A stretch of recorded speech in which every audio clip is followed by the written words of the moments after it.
Thank you for joining us as we continue to follow developments in the shooting of two Minnesota lawmakers and their spouses. The suspect in that case, Vance Belter, was taken into custody last night in Sibley, near a home he owns in Green Isle, Minnesota. He is set to make his first court appearance this afternoon. Hennepin County Attorney Mary Moriarty is about to speak ahead of that court appearance. Let's listen in.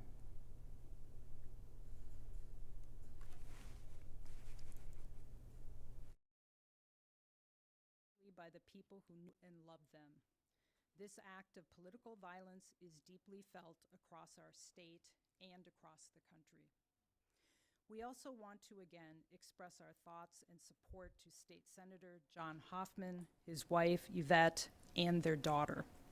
Our office will be here to support you and your family as we pursue justice and to help with whatever support you need.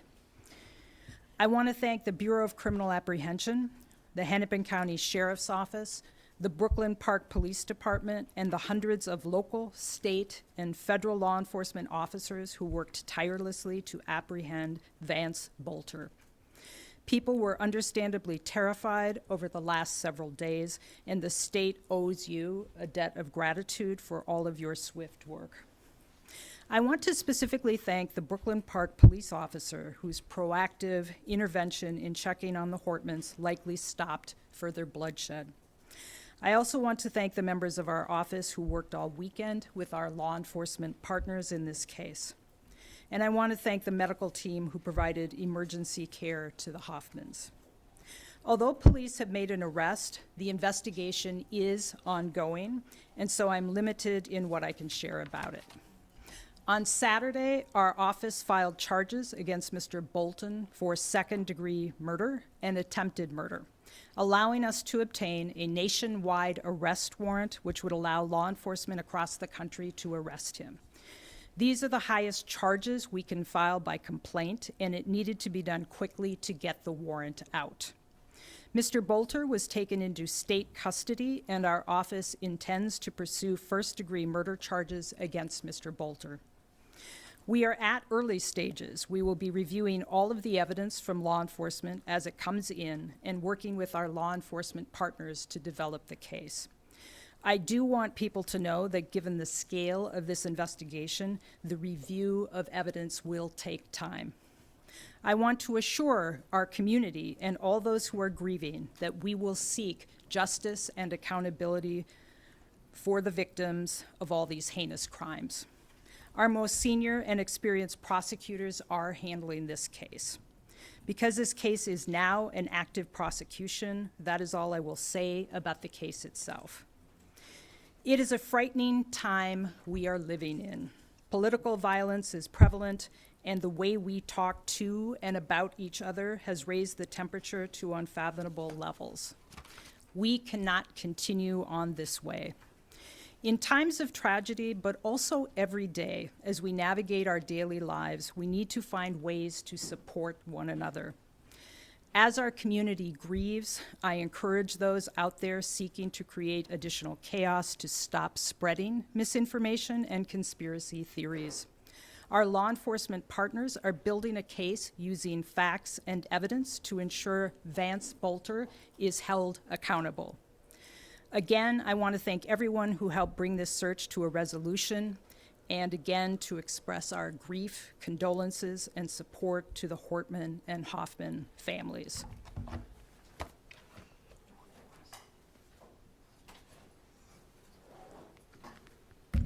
Good morning. I'm Dewana Witt, Sheriff of Hennepin County. I want to begin by expressing my deepest condolences to all those impacted by the unspeakable tragedy, especially to the families. I stand here with immense gratitude to the law enforcement agencies who responded with speed, strength, and commitment to justice and public safety. Thank you to the Brooklyn Park Police Department and the Champlin Police Department.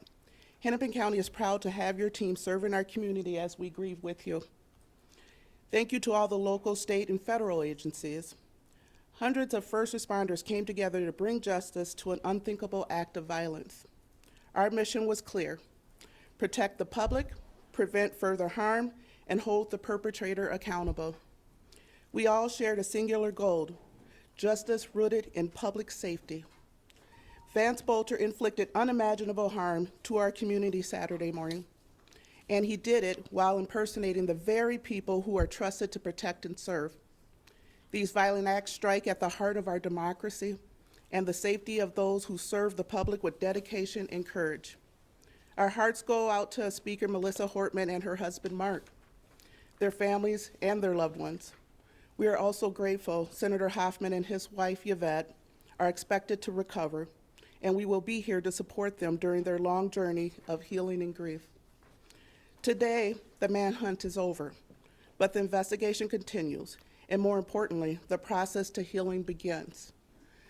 We also need to mention that we know that this unspeakable act has left residual effects on many people in our communities, as we're still taking calls from people and organizations asking for additional resources.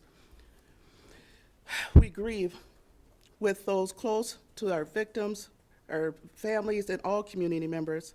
The last days have revealed the true strength of our unity both as a community and as law enforcement bound by a shared mission to protect and serve. We stand together today to uphold the principles of our democracy and with the continued commitment to safety and security of those we vow to protect and serve. Thank you.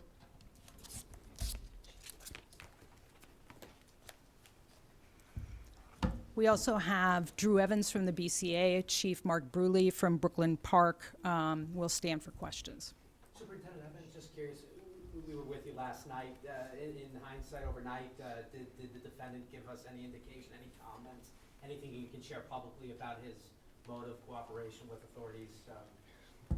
Yeah. He made a decision to not take his own life at this moment, so I'm curious. Yeah, so the question was related to whether or not there's cooperation. The individual, we can't provide a lot because it's now under the prosecutorial process in terms of what cooperation was. What I will tell you is that since he's been in custody, that starts the process, as the county attorney mentioned and the sheriff mentioned, of the ongoing investigation. And so what that does, there's a number of steps that went with that, regardless of the level of cooperation of the individual. Now that we have him in custody, it opens up additional investigative avenues that we'll be all working together collectively with to gather the information and evidence in this case. Can you give us any additional details on how the final moments unfolded, how you tracked him, and you mentioned last night him crawling. Can you elaborate on that a little bit? So it was mentioned the final moments of when he's taken into custody. As we mentioned yesterday, we had a extremely large law enforcement presence with dozens of investigative agencies and law enforcement and SWAT teams in the area because we believed he was in that area. We received information. To begin with, the vehicle that was recovered that first led us to the Sibley County area, and that's what's concentrated our search in that area. We then received additional information that provided confirmation closer to the time of the actual arrest that he was in fact in that area, which time the command post started moving all of the law enforcement assets into that area, and they were able to close in. And when we say he was crawling towards us, these were in response to the commands by the SWAT teams that were on scene as they were working in coordination with each other, along with our State Patrol air assets as they looked at, were able to get over him and then came into custody. He was cooperative and cooperated with law enforcement and gave up peacefully at that time. Will his wife be charged? And is there any indication she was helping him?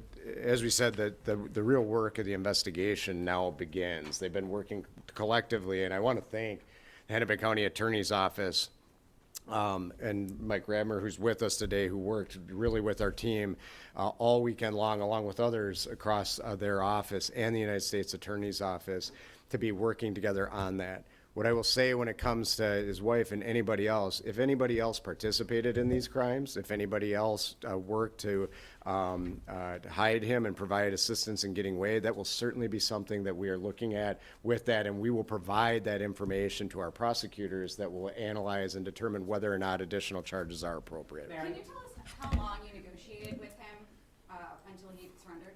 Yeah, so it was, I don't have the specifics. The question is, how long did we negotiate with him? It was a relatively short period of time because they were moving in and he was cooperative. So it wasn't a prolonged negotiation with him. It was more that they converged on him. And because of the extremely good coordination and what they're doing, I believe he's certainly in a position where he just had to give up because he knew he was surrounded by who was there. And Mary, I have a question. I know we're going to hear shortly from So- federal prosecutors. Yeah, so if I could just say, I think, as Drew said, we've shifted into prosecution right now.